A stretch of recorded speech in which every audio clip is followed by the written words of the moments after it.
Konkan special मस्त की नारळाची आणि कोकमाचे मिक्स अशी सोलकढी. तर इथे नारळ खवणून घ्या किंवा किसून घ्या. त्याचं मस्त दूध काढून घेतलेलं आहे छानपैकी. मस्त मिक्सरला लावून घेतलेलं आहे ना खोबरा आणि छानपैकी काढून घेतलेलं आहे. तर चालणीच्या साहाय्याने हा दूध काढून घेतलेलं आहे नारळाचं. त्याच्यामध्ये मस्त की मिरची चेचून घेतलेला, लसूण टाकून घेतलेला आहे आणि छानपैकी मिक्स करून घेतले. त्याच्यामध्ये टाकायचं आहे कोकम आगळ.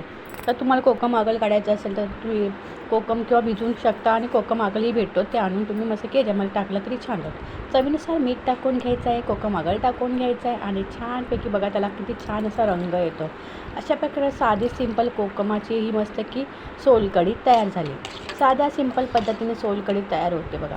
आता तुम्ही बाजारातून आणतात ती सोलकढी वेगळीच असते किंवा घरी बनवायचा आनंद वेगळाच असतो. म्हणजे हॉटेलमध्ये वगैरे आपण गेलो की आपल्याला जेवणाच्या बरोबर ही सोलकढी भेटते, मच्छीची वगैरे थाली घेतली आहे. पण घरी बनवले की किती सुंदर आणि भरपूर जण खातात अशा प्रकारे.